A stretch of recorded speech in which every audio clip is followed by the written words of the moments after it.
안녕하세요. 각각의 이야기가 영혼의 숨결처럼 조용히 스며들어 당신의 마음 한구석에 따스한 불씨를 남기길 바랍니다. 오늘은 남들처럼 안 살아도 괜찮다고, 진짜 괜찮다고 라는 제목으로 한 사람의 삶을 따라가며 조용히 속삭여 보겠습니다. 편안한 자세로 천천히 숨을 고르고 함께 걸어볼까요? 가을이 깊어갈 무렵 은수는 매일 아침 같은 시간에 눈을 떴다. 창밖으로 들어오는 잿빛 하늘은 아직 잠에서 깨지 않은 듯 무겁게 내려앉아 있었다. 그녀는 이불을 끌어안고 한참을 누워 있었다. 시계는 6시 30분을 가리켰지만 그녀에게는 그저 숫자일 뿐이었다. 회사에 나가야 하는 날이 아니었다. 아니, 나가고 싶지 않은 날이었다. 은수는 32살 그래픽 디자이너였다. 적어도 이력서에는 그렇게 적혀 있었다. 실제로는 프리랜서로 겨우겨우 먹고 살았다. 한 달에 2~3건 들어오는 일감이 전부였다. 그마저도 마감 직전에야 겨우 끝내곤 했다. 친구들은 그녀를 부러워했다. 회사 다니는 것보다 낫지 않아? 자유롭잖아. 그 말은 매번 그녀의 가슴에 작은 돌멩이처럼 박혔다. 자유롭다니. 그녀는 자유롭지 않았다. 단지 묶여있지 않을 뿐이었다. 그녀는 침대에서 일어나 부엌으로 향했다. 찬장에 남은 건 인스턴트 커피 한 봉지와 반쯤 굳어버린 식빵 2조각뿐이었다. 냉장고 문을 열자 텅 빈 선반이 그녀를 맞이했다. 문득 엄마가 생각났다. 은수야, 냉장고는 늘 채워놓고 살아야지. 빈 냉장고는 마음도 비운단다. 엄마는 늘 그렇게 말했다. 하지만 엄마는 이제 없었다. 3년 전 암으로 떠났다. 그 뒤로 은수는 냉장고를 채우는 법을 잊어버렸다. 커피를 타며 창밖을 내다보았다. 아파트 맞은편 공사장에서는 여전히 철골이 쿵쾅거렸다. 새로 짓는 오피스텔이었다. 또 누가 들어와 살겠지. 또 누가 출근하고 퇴근하고 또 누가. 그녀는 고개를 저었다. 생각을 끊고 싶었다. 하지만 생각은 끊기지 않았다. 늘 그랬다. 은수는 노트북을 열었다. 화면에는 어제 마감한 로고, 디자인 초안이 떠 있었다. 클라이언트는 조금 더 젊게, 조금 더 트렌디하게 라고 피드백을 남겼다. 그녀는 그 말을 읽고 한참을 화면만 바라보았다. 젊게, 트렌디하게. 그녀는 32이었다. 트렌드라는 단어는 이미 그녀의 사전에서 지워진 지 오래였다. 그녀는 커서를 깜빡이는 화면 위에 올려놓고 아무것도 하지 않았다. 손가락이 움직이지 않았다. 그러다 문득 옛날 생각이 났다. 20살 때 미대 입시 학원에서 만난 선배 얘기였다. 선배는 말했다. 디자인은 결국 자기 자신을 그리는 거야. 네가 어떤 사람인지, 네가 뭘 좋아하는지 그게 다 보여. 그때 은수는 그 말이 멋지다고 생각했다. 그래서 열심히 그렸다. 밤새워 그렸다. 졸업하고 첫 회사에 들어가서도 그 마음으로 버텼다. 하지만 어느 순간부터 그녀는 남이 원하는 걸 그렸다. 남이 좋아할 만한 걸 그렸다. 자신을 그리는 건 잊어버렸다. 그녀는 노트북을 덮었다. 그리고 서랍을 열었다. 맨 아래 칸에 오래된 스케치북이 있었다. 10년도 더 된 물건이었다. 표지는 낡아서 갈색으로 변해 있었다. 그녀는 조심스레 표지를 넘겼다.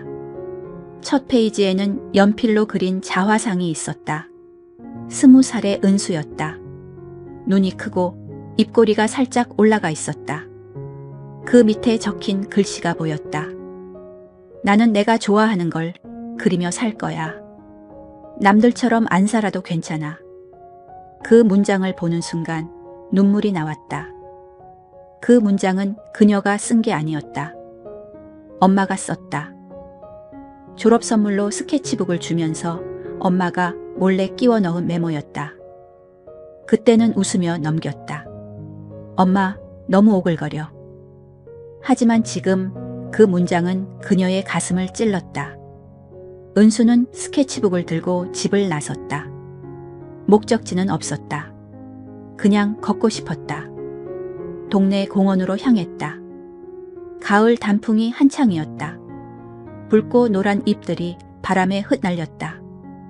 벤치에 앉아 스케치북을 펼쳤다. 연필은 없었다. 대신 핸드폰으로 사진을 찍었다. 나무, 하늘, 지나가는 강아지, 벤치에 앉은 할머니. 아무 의미 없는 장면들이었다. 하지만 그녀는 그걸 찍으며 오랜만에 숨을 쉬는 기분이었다. 공원 끝자락에 작은 연못이 있었다. 연못께는 늘 같은 사람이 앉아 있었다. 백발의 할아버지였다. 늘 같은 모자를 쓰고 늘 같은 책을 읽고 있었다. 은수는 그 할아버지를 멀리서 지켜보곤 했다. 오늘도 할아버지는 거기 있었다. 그녀는 용기를 내어 다가갔다. 저, 매일 여기 계신가요? 할아버지는 고개를 들었다. 눈가에 주름이 깊었지만 눈빛은 맑았다. 응, 매일. 여기 앉아 있으면 시간이 천천히 가거든. 은수는 조심스레 옆에 앉았다. 할아버지는 책을 덮고 그녀를 바라보았다. 요즘 젊은이들은 다 바빠 보이던데 너는 좀 여유로워 보인다. 은수는 웃었다. 여유로워 보인다고? 그녀는 여유와 가장 먼 사람이었다. 아니에요. 그냥 쉴 곳을 찾고 있는 거예요. 할아버지는 고개를 끄덕였다. 쉴 곳이라 좋은 말이구나. 나는 여기서 쉬고 있어. 50살 넘게 회사 다니다가 어느 날 그만뒀지. 다들 미쳤다고 했어. 어떻게 먹고 살려고.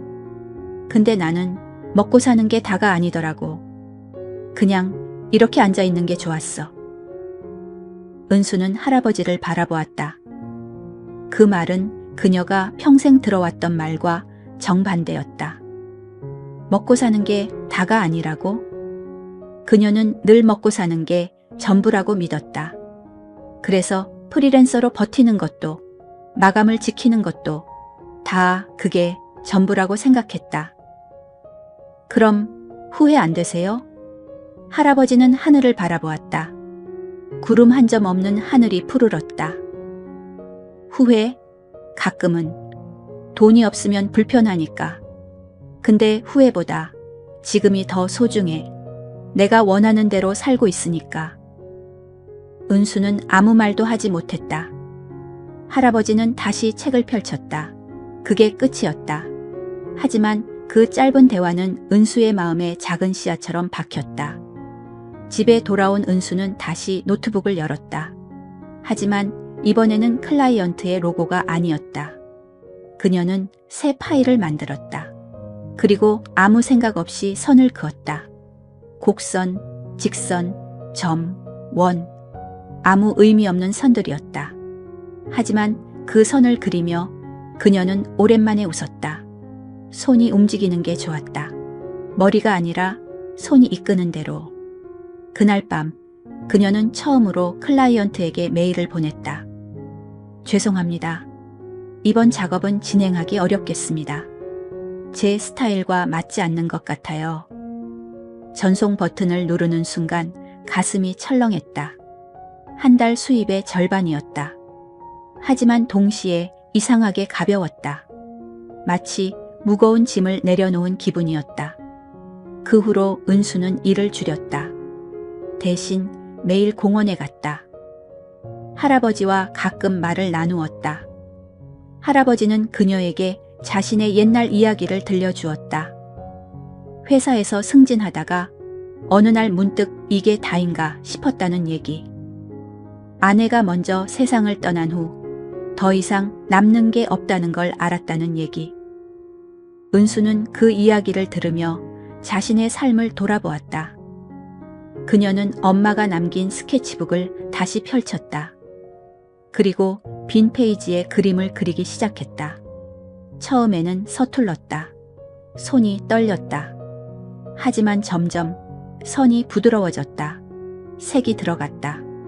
그녀는 자신이 좋아하는 걸 그렸다. 어린 시절 뛰놀던 동네 놀이터, 엄마와 함께 갔던 바다, 공원 연못의 오리들. 아무도 사지 않을 그림들이었다. 하지만 그게 중요하지 않았다.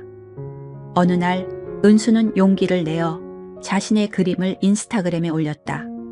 캡션은 간단했다. 남들처럼 안 그려도 괜찮아.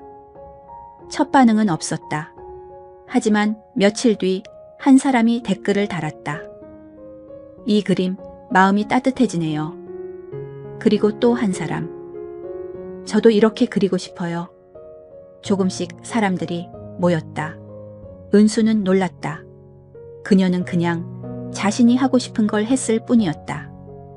그런데 그게 누군가에게 닿았다. 그녀는 작은 작업실을 열기로 했다. 동네에 있는 작은 상가, 10평도 안 되는 공간이었다. 월세는 그녀가 한 달에 버는 돈의 전부였다. 하지만 그녀는 했다. 작업실 이름은 은순의 방이었다. 문을 열자 낡은 나무 책상과 벽에 걸린 그녀의 그림들이 있었다. 처음 손님은 공원의 할아버지였다. 할아버지는 커피를 마시며 말했다. 너 이제야 내 그림을 그리기 시작했구나. 은수는 고개를 끄덕였다. 눈물이 났지만 참았다. 그 후로 사람들은 하나둘 찾아왔다. 그림을 배우고 싶다는 사람, 그냥 쉬고 싶다는 사람, 이야기를 나누고 싶다는 사람. 은수는 그들을 맞이했다. 그녀는 더 이상 프리랜서 디자이너가 아니었다. 그녀는 그냥 은수였다. 겨울이 왔다. 작업실 창문으로 눈이 내리는 걸 보며 은수는 엄마를 생각했다. 엄마가 살아 있었다면 뭐라고 했을까? 잘했다 라고 했을까? 아니면 돈은 어떻게 벌 거냐 라고 했을까? 모르겠다. 하지만 은수는 알 것 같았다. 엄마는 그냥 웃었을 거다. 어느 날 한 소녀가 찾아왔다.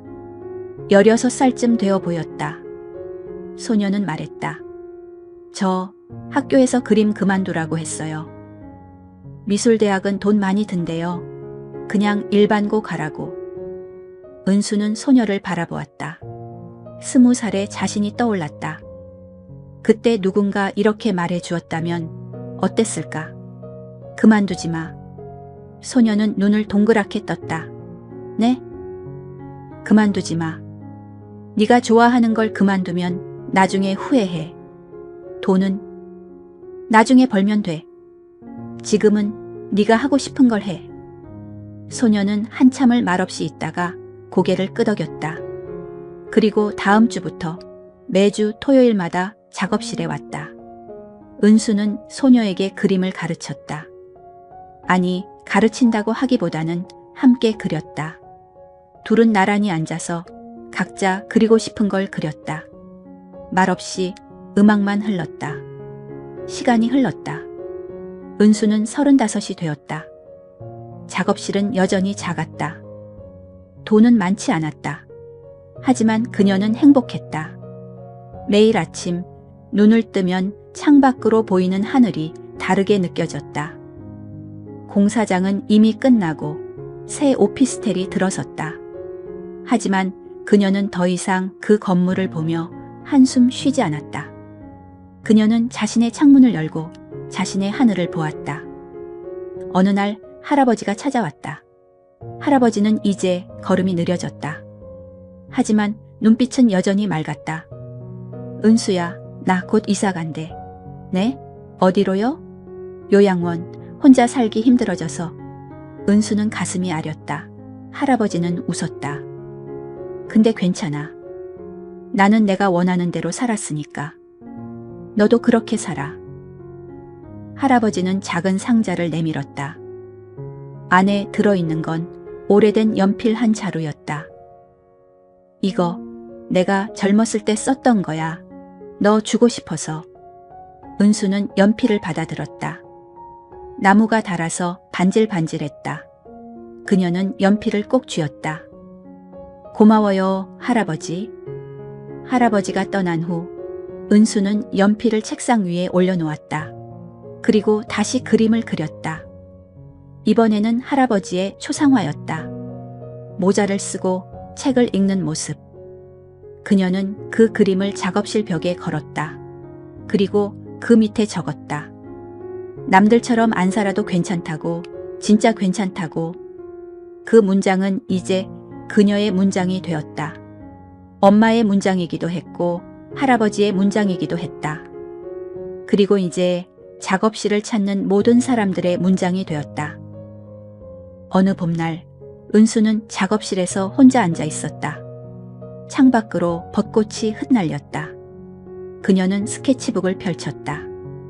첫 페이지에는 여전히 20살의 자화상이 있었다. 하지만 이제 그 옆에 새로운 그림이 추가되었다. 35의 은수였다. 눈가에 주름이 조금 생겼지만 입꼬리는 여전히 올라가 있었다. 그 밑에 그녀는 새로 적었다. 나는 내가 좋아하는 대로 살고 있어.